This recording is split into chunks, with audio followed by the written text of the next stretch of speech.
On today's Toy Spot, we are having a look at the Hasbro Transformers Generations Maximal Rattrap.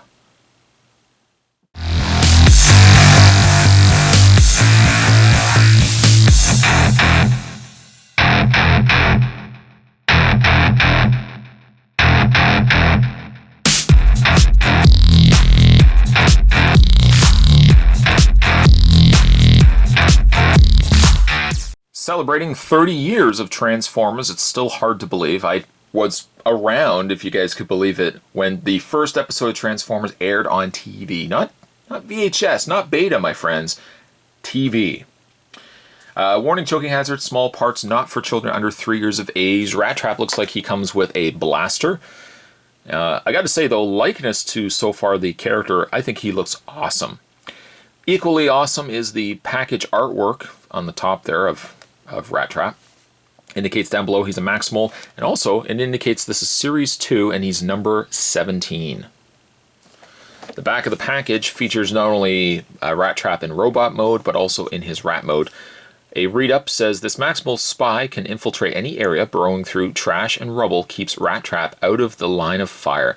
You could say it's not courageous, but then you probably haven't smelled the trash barge.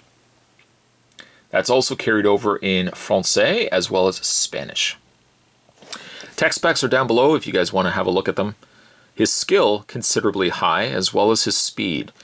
Speed-wise for a rat, I don't know if he would be all that fast as a rat, but what do I know? What do I know?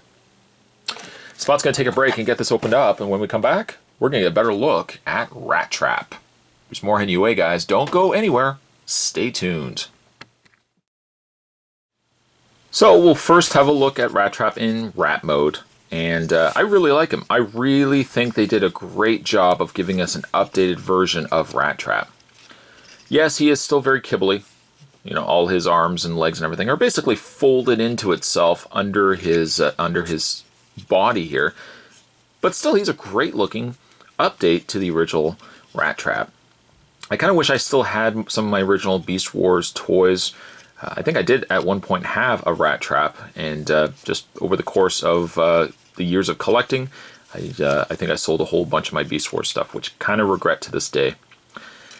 He's not one singular gray color. He's got a little bit of brown on the top section of Rattrap. Gives him a little added character. His face is quite nice. He's got an open mouth. You kind of have to get your finger in there and flick it to get your hand in there and open it. But there you have Rattrap. I mean, you can pretend like he's talking away and whatnot. He does have his tail. Now, one thing that's nice about the tail is it has a wire frame to it, so you can bend the tail and manipulate it to any which way that you want.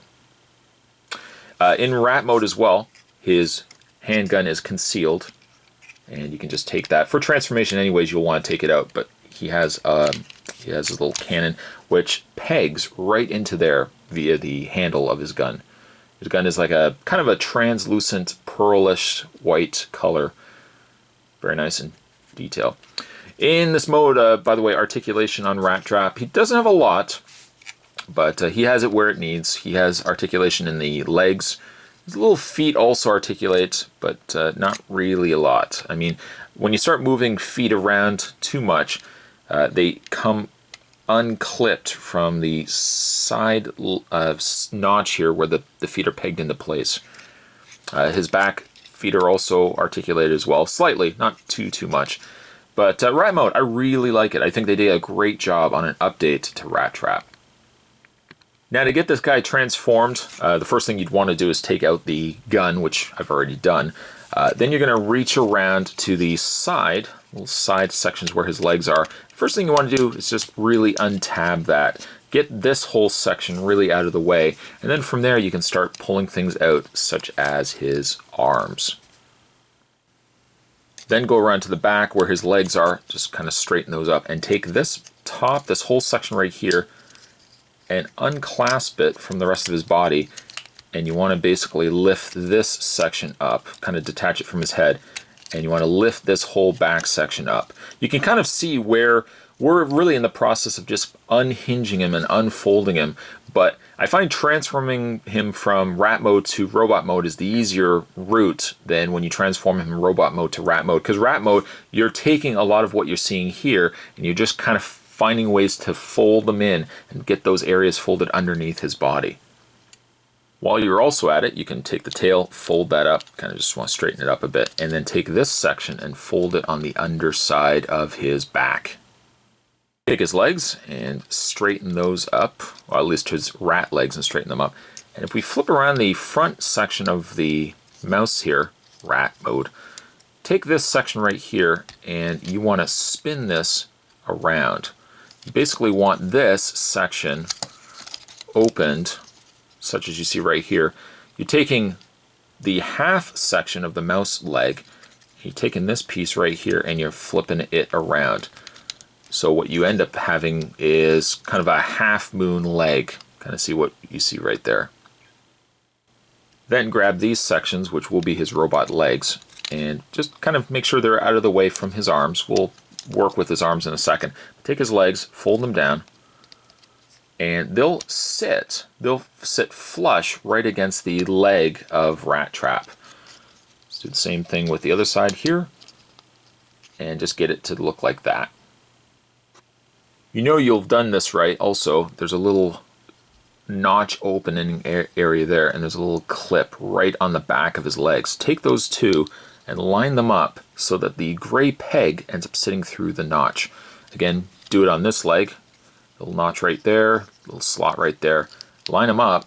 They may not always snap into place, but you'll see that they do line up and the legs will sit flush. Then you can take the mouse feet, keep saying mouse, the rat feet, and just fold them in. And they do a great way of concealing the rat feet from sticking out to folding underneath the robot's legs.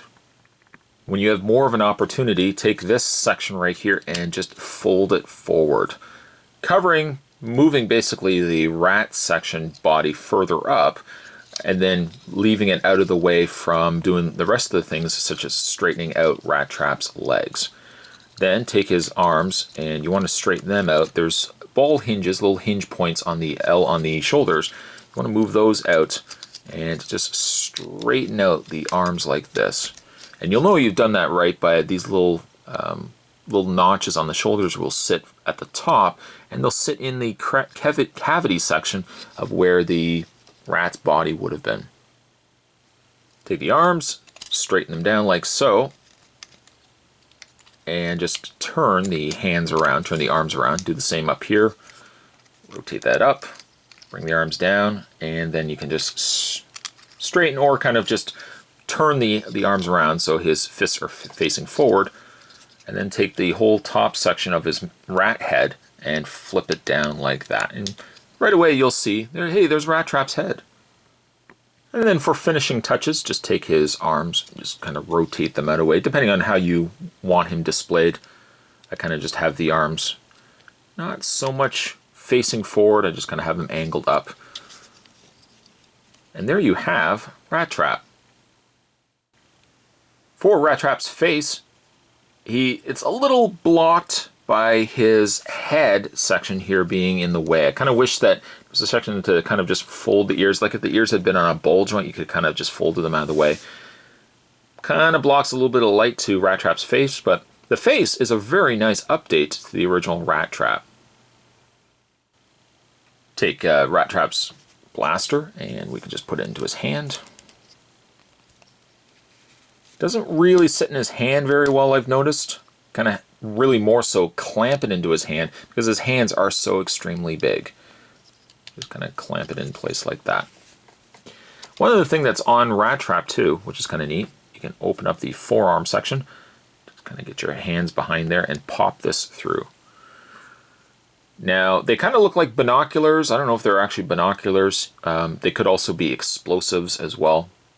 But you have a little accessory inside his arm. It's also translucent, matching his blaster. In robot mode, Rattrap's articulation. He has a ball joint in the head. Nice ball hinge sockets in the shoulders, allows a lot of movement there. Swivel at the forearm, nice bend at the elbow. He has no hand articulation, which kind of caught me off guard. I figured he would have actually had some, but it doesn't appear that he does. He has no waist swivel, but he has nice ball joints in the legs, nice hinge in the knee, and no articulation in the feet, really due to the transformation. When it comes really to the other Hasbro Beast War figures that we've received, some of them have been better than others. Dinobot I thought was a strong character. Cheetor I thought was a little weak. And Rhinox turned out to be a pretty decent figure, although very top heavy and a little weak in the knees. Rattrap I think is probably the best I've seen when it comes to the maximal updates that we've gotten from Hasbro. I think he's a great figure all around. Yeah, he does have a lot of kibble on his back, but really in the show too, he had kibble on his back too, so it still stays pretty true to the original Beast Wars cartoon and gives us a great update to what we had gotten before from the original, like one button folding out Rattrap that we had gotten from like the first wave of Beast War toys. I like him. I really like him, and I'm glad I was able to pick him up. Today's Toy Spot, we were looking at the Hasbro Transformers Generations, the new Transformers Generations Rattrap. Thanks for watching as you always do, guys. Stay tuned, Spot's going to have more videos heading your way. Thanks for watching. I'll see you next time.